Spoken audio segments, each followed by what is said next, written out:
If you want to grow and scale your business, there are 3 critical challenges that you'll have to overcome to build a business that works for you. In this video, I'm addressing the challenge of planning, specifically how to use your forecasting to create a great roadmap to follow. For years, I used to hate working on the numbers, especially the sales forecast. I'd always used to find what I thought were more important things to do. That was until my mentor asked me about the assumptions I was making. From that moment on, planning and forecasting became inextricably linked in every business I owned. I learned to be one step ahead of the game and not to continually be caught out by the next critical thing that had to be done. I have 3 tips which will transform your life. The first tip is to split your forecasting into 3 categories. Category 1 are your regular customers. You know what they are going to buy and when they're going to buy it. Category 2 are your prospective customers or your qualified leads. You have a good idea what they might buy, but you're not sure when they're going to buy it. And the third category are your assumed customers. You don't know who they are and you don't know what they want. And they are going to buy from you and you don't know when they're going to do it either.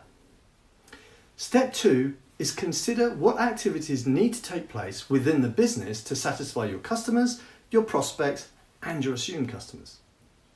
For your customers, it's quite straightforward.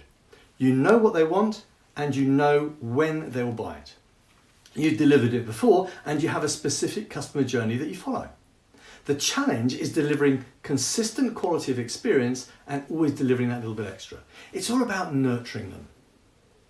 For your prospects, it's reasonably predictable. You know what and how that you're going to provide, but you're not clear about the quantity and the when. Your customer journey is in place, so you need to be flexible without overburdening the business. It's all about closing the sale. For your assumptions, it's entirely different. You may predict that you'll make these sales. From the outset, you don't know the who, the what, the how much, or the when. So you need to have a plan. The plan needs to encompass all of the moving parts of your business. And you'll have to know when you expect the sales to happen so you can do the preparation and the groundwork beforehand. This is especially important if you're growing and scaling your business. Let's say you're expecting your sales to grow by 50% next year, and your assumptions are that each month the sales will increase. How are you going to achieve this? Which brings me to the number 3 tip, creating a plan. The biggest mistake many business owners make is that they leave things to the last minute, often out of the mistaken belief that it will cost more money if they do the things ahead of time. What if you spend lots of money on a new promotion and then changed your mind? What if you hired a new person and the sales didn't happen? What if you launched a new service and then pandemic happened? The thing about plans is they do not prevent a crisis happening. But if something happens that was not in the plan, you're prepared to adjust and pivot and to make the plan work or minimize the damage.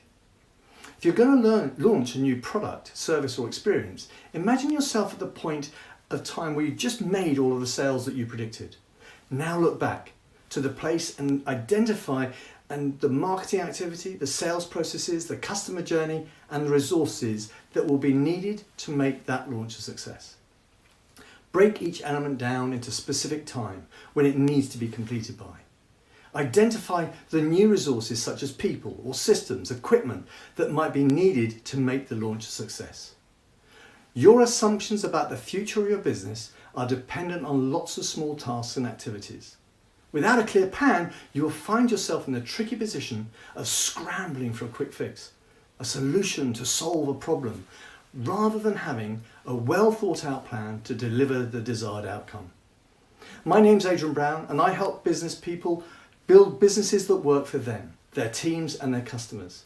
If you want to learn more about the critical challenges you need to overcome when growing and scaling your business, then click below.